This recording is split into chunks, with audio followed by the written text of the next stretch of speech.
Do you know that TLC, the popular girl group consisting of Tion T-Boz Watkins, Rosanda Chili Thomas, and Lisa Left Eye Lopez once pulled a gun on Clive Davis? Yes. Guns? Yes, guns. With bullets. With bullets. Come on. Now what had happened was, at the time, TLC owned the 90s, their brand of sultry R&B, silky enough to woo the masses but glitchy enough to keep them interesting, made them the most successful US girl group. However, as their success mounted, so did their debt. We are the biggest selling female group ever. 10 million albums worldwide. We have worked very hard. We have been in this business for 5 years. And we are broke as broke can be. And despite their unmistakable presence in the R&B history books, T-Boz, Chili, and Left Eye all ended up filing for Chapter 11 bankruptcy on July 3, 1995, declaring debts of a whopping $3.5 million. Like bloody how? 10 million albums? How can you be broke? Trust me, you can sell 10 million albums and be broke if you have greedy people behind you. At the time, TLC had just released Crazy Sexy Cool less than a year before, which contained timeless bangers like Waterfalls and Creep. They'd received critical acclaim and heavy commercial success, spending over 2 years on the Billboard 200 and peaking at number 3. In Australia, the album hit number 5 on the area charts and was twice certified platinum, going on to sell 14 million copies worldwide.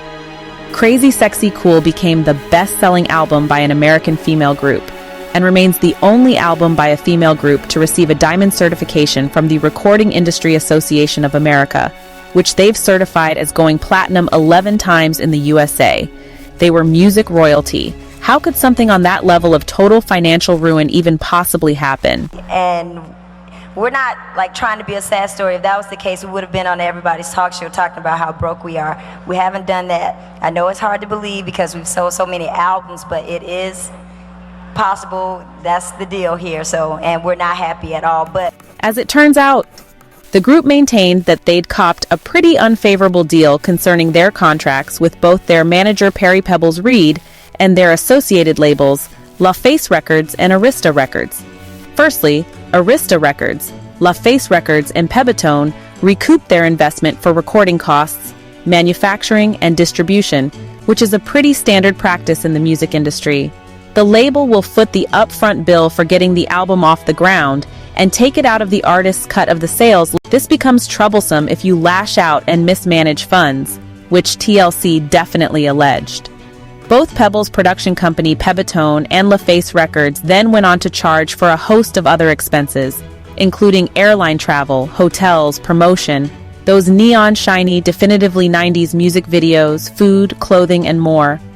According to the members of TLC, the more successful Crazy Sexy Cool became, the more they were in debt. After these costs, managers, lawyers, producers, and taxes had to be paid, leaving each member of the group with less than $50,000 a year for their efforts, which isn't great, considering they'd had one of the most successful multi-million selling albums of all time. Additionally, back then, artists were paid in points. 5 points meant 0.05 an album. A popular artist might make 7 to 10 points. This was the same for groups. So a group of 3 had to split the 7 to 10 points. Not to mention, all of the money that the record company invests in the promotion of the album gets paid back from the 7 to 10 cents an album. Very few artists made money from record sales. They toured to make money. In the end, TLC's 1991 contract with LaFace saw the trio receiving 56 cents per album sold, and even less for each single, which they then had to split 3 ways. Even by the standards of most major label recording contracts at the time, this was recognized as total bullshit. The financial strain led to a desperate plot by TLC to confront Clive Davis directly. So we went up there and held everybody hostage, and Puffy was the one that snitched us out. Yo, B, yo, your girl's up here mad bugging, yo. And I was like, oh, Puff, why you gonna snitch us out, dog? But he called it, yeah, because we kicked him out of the meeting. Well, wait a minute. Puffy, mind your damn business. T-Boz's recount of this drastic attempt only adds fuel to the fire of suspicion concerning the power dynamics and control exercised by individuals like Clive Davis within the industry. The group were finally let out of their contract with Pebitone and got to renegotiate their deal with LaFace Records after 2 years of awkward legal wrangling.